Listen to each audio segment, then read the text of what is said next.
Gentiles amigos, sean bienvenidos a este canal denominado Escudriñando tu Palabra. Y hoy justamente vamos a ver cuál es el contenido de los libros que aparecen en la Biblia.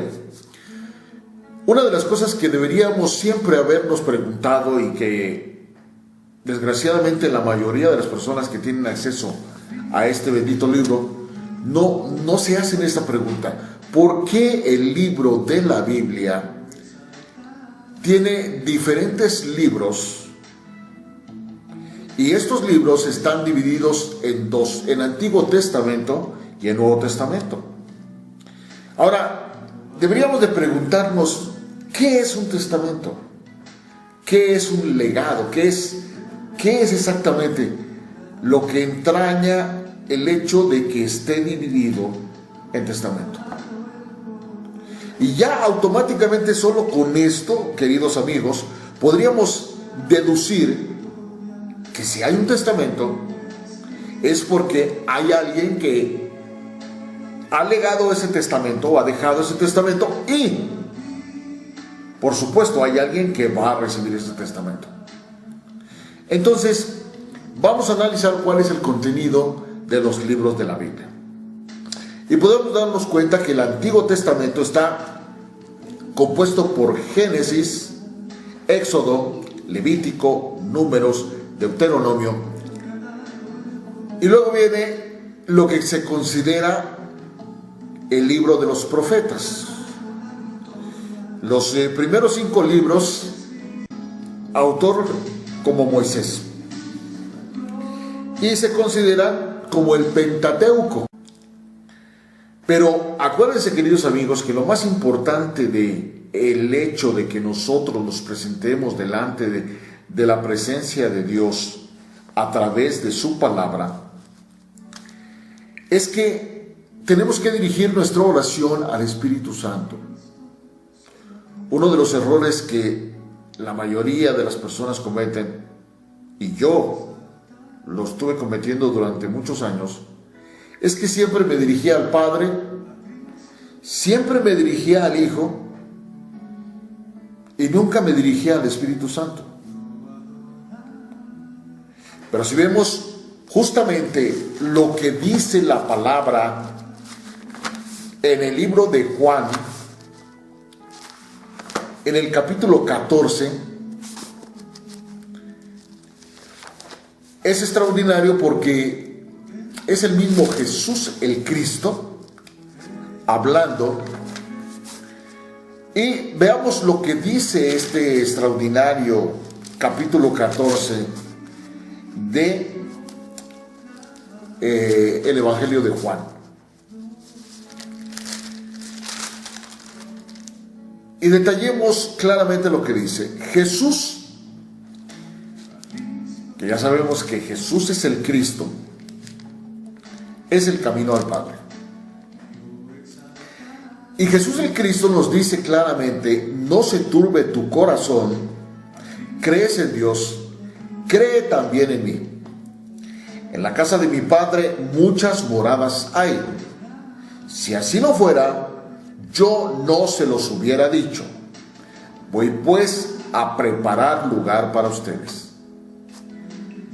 Esta es una de las promesas más extraordinarias y que deberíamos tener muy en cuenta y muy presente, sobre todo cuando tenemos una persona en un estado de enfermedad ya muy crítico, donde sabemos que las posibilidades de que fallezca son bastante grandes. Deberíamos de tomar en cuenta este extraordinario versículo 1 y 2 del capítulo 14 de Juan, y veríamos lo que dice la canción: Él me ha dado vida eterna. Porque es que esa es una de las cosas importantes que necesitamos saber. ¿Por qué necesitamos a Cristo? ¿Por qué no Lao Tse? ¿Por qué no Buda? ¿Por qué no Confucio? ¿Por qué no Mahoma? ¿Por qué no Moisés? ¿Por qué no todos los extraordinarios hombres que han venido a este mundo? ¿Por qué tiene que ser a fuerza Cristo? Y aquí está la razón. porque es el único que nos ha venido a dar vida eterna. Y nos lo está confirmando justamente en este versículo. Dice: no se turbe su corazón ni tenga miedo. ¿Creen en Dios? El problema está ahí. Todos, hasta el ateo, cree en Dios. Porque para negar algo, pues es necesario que yo crea que lo existe, que lo hay. Si no existe, ¿para qué lo niego? Así de sencillo. No existe, por lo tanto, no hay ninguna necesidad de negar lo que no existe. Pero aquí nos damos cuenta de que definitivamente Jesús el Cristo dice claramente: ¿crees en Dios? Cree también en mí. Pero el problema está en que creemos en Dios, o decimos creer en Dios, porque incluso hasta el que va a cometer alguna fechoría se persigna para que no le vaya a fallar, o para que no lo vayan a cachar.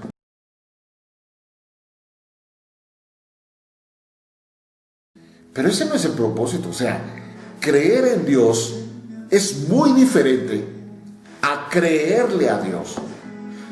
Y nosotros en este canal lo que queremos es creer a Dios, creerle a Él. Y por eso es que estamos escudriñando su palabra, porque es la única manera de que sepamos cuáles son las promesas que Dios tiene para nuestras vidas. Podríamos decir cuáles son las condiciones, aunque en realidad una de las cosas más hermosas que tiene este Dios maravilloso es que es incondicional. A diferencia de nosotros, que tenemos siempre condiciones para poder entregar algo, entregar nuestro amor, entregar nuestros bienes, entregar lo que sea, siempre ponemos condiciones. En cambio, Dios no nos pone condiciones, y lo vamos a ver a través de este extraordinario libro. Dice: en la casa de mi Padre muchas moradas hay.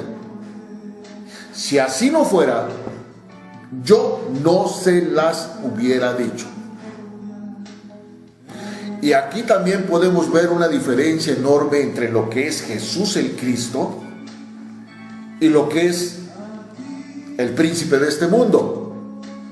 El príncipe de este mundo, el que gobierna este mundo, y por eso vemos lo que sucede en este mundo, vino para robar, para matar y para destruir. Y como se dan cuenta, siempre el número tiene mucho que ver.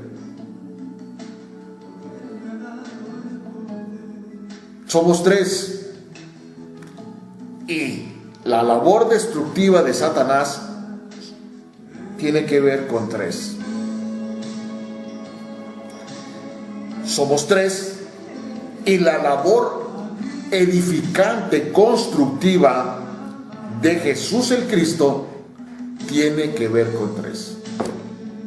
Porque Él vino a redimirnos, a salvarnos y a sanarnos. Para nuestro espíritu, para nuestra alma, que ya sabemos que es la comunión que debemos tener entre pensamientos y emociones para que tengamos un alma, porque mientras nuestros pensamientos y nuestras emociones no se pongan de acuerdo, sino únicamente para lo malo, pues entonces no tendremos un alma. Ya vimos en capítulos anteriores que tenemos un alma únicamente para robar, para matar, para destruir, para mentarle la madre a alguien, para ofender a alguien, para insultar a alguien, para hacerle daño a alguien. Ahí sí estos dos se ponen de acuerdo. ¿Por qué no hacemos lo contrario? Nos enseñaron cuando éramos pequeños de que pensáramos mal y que acertaríamos. Lo que no nos dijeron es que si pensamos bien y sentimos bien, también vamos a acertar. Entonces, continuemos con el capítulo 14. dice, y si me fuera y les preparara un lugar, vendré otra vez y los tomaré a mí mismo, para que donde yo esté, ustedes también estén. Pero tenemos que entender el texto y el contexto de las palabras de Cristo Jesús el Nazareno. La gente cuando ve o escucha o lee que Jesús el Cristo viene, piensa que va a volver otra vez en cuerpo físico. No, aquí está hablando de que cuando nosotros lleguemos a la morada que Él nos ha preparado, pues Él nos va a salir a recibir. Y no solamente Él, sino aquellos seres amados, queridos que se adelantaron. Porque otro que nos puede dar una visión extraordinaria de lo que sucede después de la muerte es el rey David, cuando le clamó, le suplicó, le imploró a Dios que el hijo que había tenido con Betsabé no muriera. Y si leemos el libro de Samuel nos vamos a dar cuenta de que dice que cuando el niño estaba gravemente enfermo, David no comía, no dormía, no atendía sus asuntos como rey y estaba completamente tirado a la pena y a la tristeza y al desánimo completo.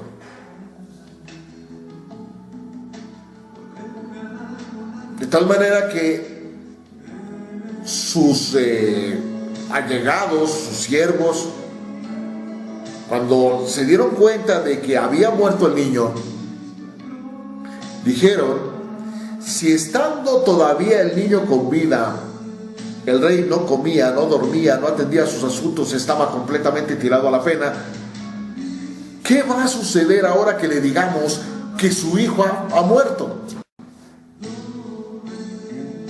¿Y qué sucedió, queridos hermanos y amigos?